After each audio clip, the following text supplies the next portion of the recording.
Good evening, students. Good evening, sir. So, electricity. What is actually electricity? ठीक है, electricity होता क्या है? सुनो, electricity सबसे पहले यहाँ पर देखो हम क्या बता रहे हैं. Electricity word comes. सुनो एक मिनट. Electricity जो word है, that comes from electron. And हम देखो what we know that if I keep on dividing every substance, जब हम हर एक substance को divide करते रहेंगे, ultimately होता क्या है मालूम है? जब हम किसी substance को continuously divide करते रहेंगे, तो ऐसा एक stage आता है जब हम उसको और divide नहीं कर सकते. आप जानते हो ना? एकदम last stage, उसके बाद हम लोग उसको divide नहीं कर सकते. So समझ में आ रहा है? तो if I keep on dividing the substance, तो हम लोगों को ऐसा last stage मिलता है, activity ऐसा last stage मिलता है, उसके बाद वो और divide नहीं किया जा सकता. तो that is the final stage. आप नहीं समझ रहे हो? आप कोई भी substance लेंगे और उसको divide करते रहेंगे continuously, तो ऐसा stage आएगा हम उसको और divide नहीं कर सकते. जो सबसे last substance बचता है वो दिखता ही भी नहीं है, उसको 1000 लाख बार और divide करो, एकदम ultimate smallest, एकदम स्मॉलेस्ट, वो सबसे छोटा पार्ट को बोलते हैं एटम.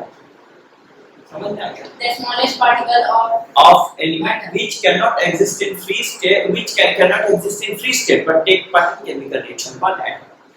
Atom फर्दर 3 पार्टिकल से बना है, subatomic particle, electron and proton.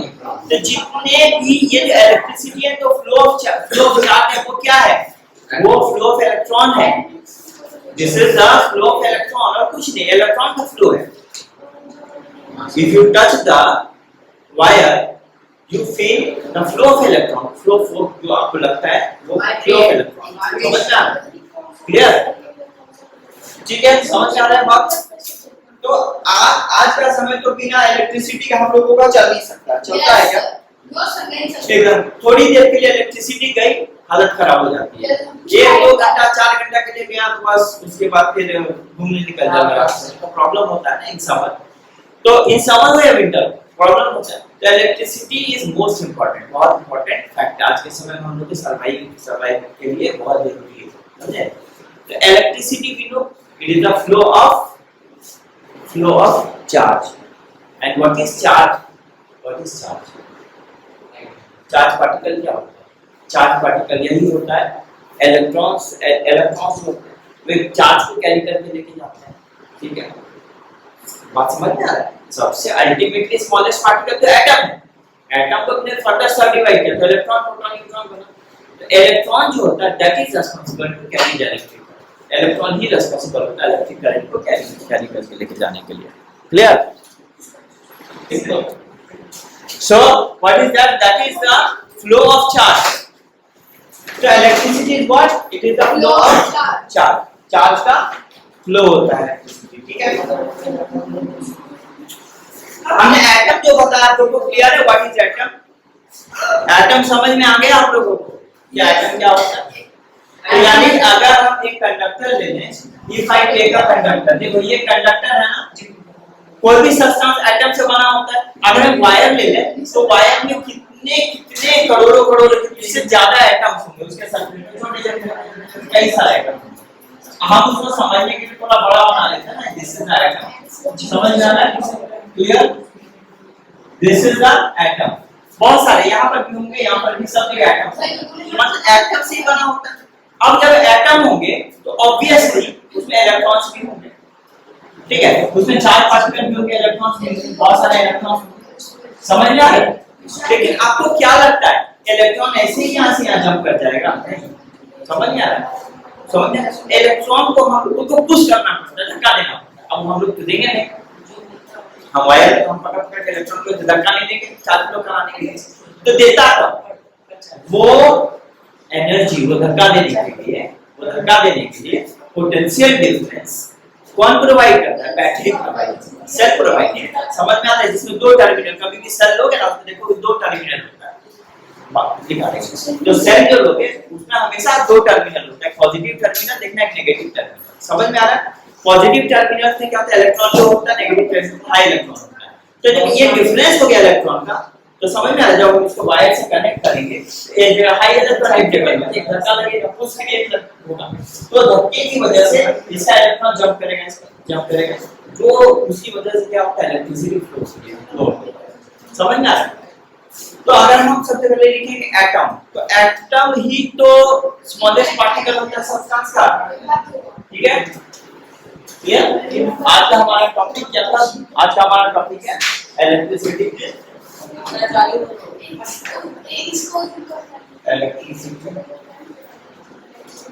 Atom is smallest particle of any substance, यानी अल्टीमेट स्मॉलेस्ट बहुत छोटा, एकदम दिखेगा नहीं, जब दिखेगा नहीं तो उसको भी एक लाख बार तो माइक्रोस्कोप से कंपाउंड से नहीं, मैग्नीफाइड से नहीं दिखता। तो atom is the smallest particle of any substance which cannot exist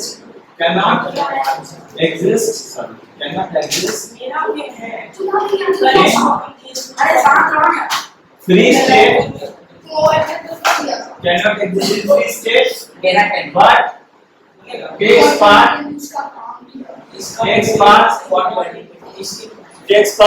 in chemical reaction, ठीक है? एकदम छोटा पार्टिकल, कभी एटम फ्री नहीं होता है, जब वो किसी और एटम को देखेगा तो उससे जरूर कंबाइन कर जाएगा। समझ में आ रहा है? और फ्री नहीं रहता और केमिकल रिएक्शंस में टेक पार्ट करता है, ठीक है? तो यहाँ पर क्या होता है, हम एक नोट्स में लिखा है, दिस इज देखो स्टार्ट किया, मतलब दिस इज इंपॉर्टेंट पॉइंट। तो यहाँ पर क्या होता है, electron which is subatomic particle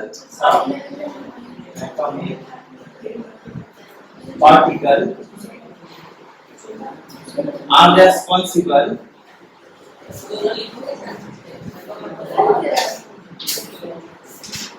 to carry charge, क्या लिखेंगे, नेगेटिव चार्ज,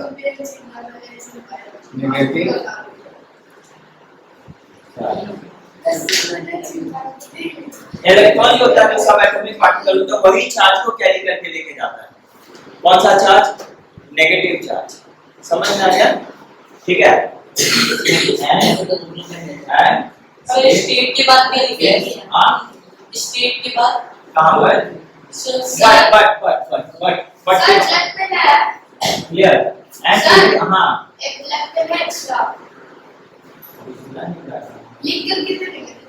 हाँ ये देखो ना, देखो and it is responsible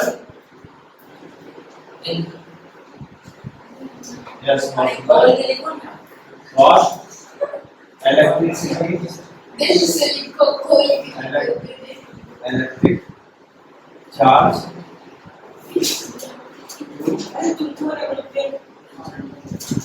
समझ में आ रहा है? यानी इलेक्ट्रॉन ही रिस्पांसिबल होता है इलेक्ट्रिक चार्ज को फ्लो करने के लिए। समझ में आ रहा है? समझ में आ रहा है? अब प्रोटॉन और न्यूट्रॉन क्या है भाई? प्रोटॉन पॉजिटिव चार्ज पार्टिकल होता है, positive charge, neutron has no charge, negative charge, ठीक है? और न्यूक्लियस में न्यूट्रल, न्यूक्लियस के अंदर प्रोटॉन प्रेजेंट होते हैं पॉजिटिव चार्ज, और फिर न्यूक्लियस के अंदर जो होता है न्यूट्रॉन जो प्रेजेंट होते हैं न्यूट्रल। न्यूक्लियस से बाहर इलेक्ट्रॉन होता है दैट कैरी नेगेटिव चार्ज। अब देखो, अब हम लोगों का क्वेश्चन ये राइज होता है, सर आपने तो बोला इलेक्ट्रॉन इलेक्ट्रिक चार्ज के लिए रिस्पांसिबल है, प्रोटॉन भी तो हो सकता है, कैसे होगा? प्रोटॉन तो न्यूक्लियस के अंदर में तो बाउंडेड है, फोर्स से बंधा हुआ, वो जितना जा नहीं सकता। समझ में आ रहा है? अगर आप घर में हो, आपके पापा स्ट्रिक्ट है, आपको कहीं नहीं जाने देता, नहीं जा पाओगे ना। लेकिन कोई घर में उसके पापा जहाँ बोलते हैं जाओ बेटा, तो निकल जाएगा ना। तो मैं कहता हूँ एटम जो है ना, एटम उसके वैलेंस से में इलेक्ट्रॉन होता है, वो फ्रीली घूमता रहता है, वैलेंस से में इलेक्ट्रॉन फ्रीली घूमते रहते हैं, क्योंकि वैलेंस से इलेक्ट्रॉन फ्री होता है मूव करने के लिए, तो जा सकते हैं कहीं भी, एक एटम से दूसरे एटम, दूसरे एटम तीसरे एटम। बट प्रोटॉन तो एटम के न्यूक्लियस के अंदर बाउंडेड है एक फोर्स से, वो कैसे है? इसलिए प्रोटॉन इलेक्ट्रिक चार्ज के लिए रिस्पांसिबल नहीं होते, इलेक्ट्रिक चार्ज के लिए इलेक्ट्रॉन ही रिस्पांसिबल। समझ में आ रहा है? Proton is not responsible for electric charge, कोई भी इलेक्ट्रिक चार्ज के लिए रिस्पांसिबल नहीं है, ठीक है?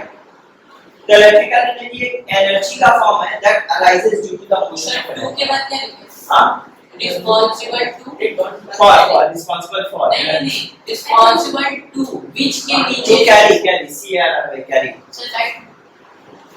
ठीक है? अब इलेक्ट्रिक एनर्जी क्या है? Form of energy that arises due to the motion of electron. तो एक energy which arises due to the motion of electron for electric energy, ठीक है? क्लियर? तो यहां लिखेंगे एनर्जी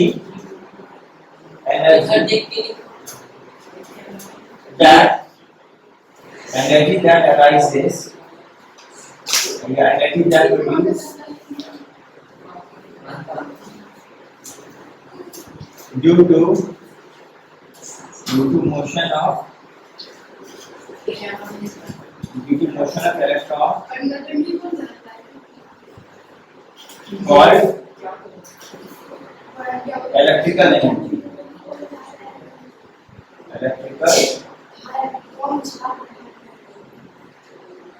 ठीक है?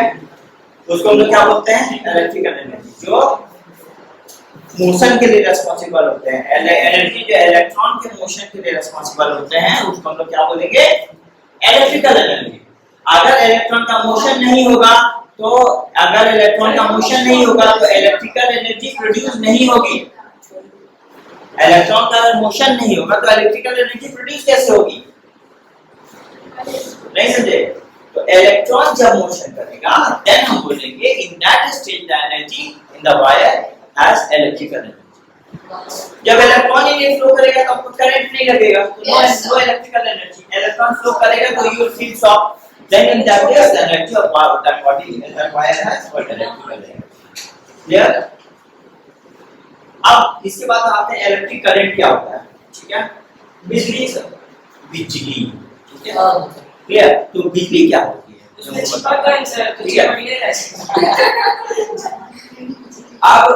तो अब वो भी तो डिफरेंट वोल्ट का आता है। अब जो वो बिजली होती है और जो छोटे बैटरी से भी ट्रांसफर एक यहाँ से दूसरे टर्मिनल में जाती है, पर क्या बैटरी को हम अगर तार से जोड़ देते हैं, छू देते हैं, क्या खत्म हो जाता है? वो तो हाई वोल्टेज वायर होता है जो छूने से परमानेंट ट्रांसफर हो जाता है। क्लियर? तो वो हम बता रहे हैं। तक देखिए, अब मिटा दो उसको। नीचे वाला energy produce due to motion of electron is called,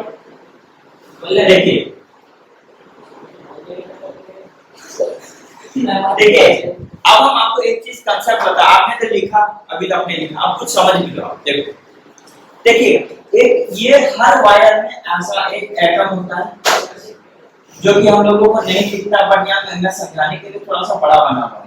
ठीक है? अब मेरी बात को सुनो। This is atom. एटम को जो सबसे बीच वाला पार्ट होता है उसको न्यूक्लियस बोलते हैं। जैसे हमारा नाभि है ना, एटम का भी एकदम सेंट्रल पार्ट, बीच वाला पार्ट, उसको बोलते हैं न्यूक्लियस। तो देखो एटम के सबसे बीच में एकदम मिडिल में जो पार्ट होता है, दिस इज कॉल्ड न्यूक्लियस।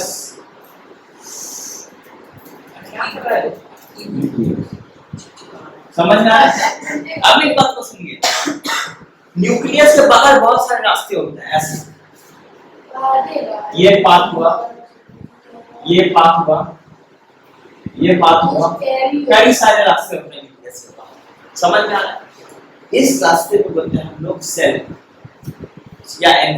समझ में आ रहा है? या ऑर्बिट। हां, SHE डबल और V वो CE डबल एल सेल वो तो अलग हो जाएगी, SHE डबल एल सेल। और वो होता है सेल या ऑर्बिट बोलते हैं। अब इलेक्ट्रॉन जो होते हैं, चार पार्टिकल्स होते हैं, वो इसी पाथ में ना रहते हैं, यही सारे पाथ्स में घूमते रहते हैं। इलेक्ट्रॉन इस यही सारे पाथ्स में क्या होते हैं, घूमते रहते हैं। मतलब इसमें क्लास में मैथ भी बनता है और हम लोगों का भी नहीं रहता।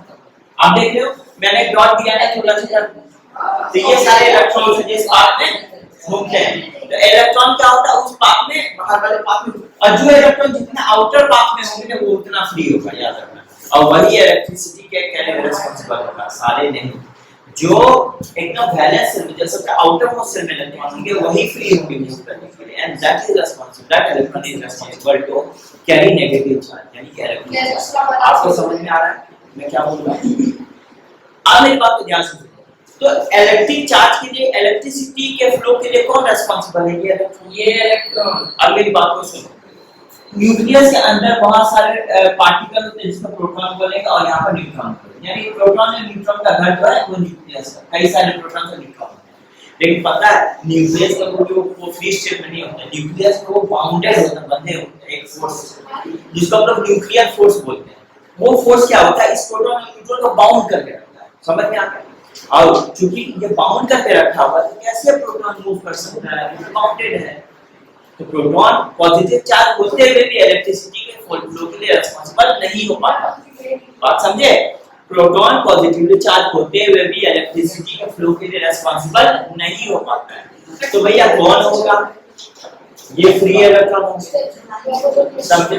क्योंकि फ्री इलेक्ट्रॉन को मेहोल आगे देखिए, तो ये फ्री इलेक्ट्रॉन को ही जब हम मूव करवा पाएंगे तभी ना इलेक्ट्रिसिटी फ्लो करवा पाएंगे।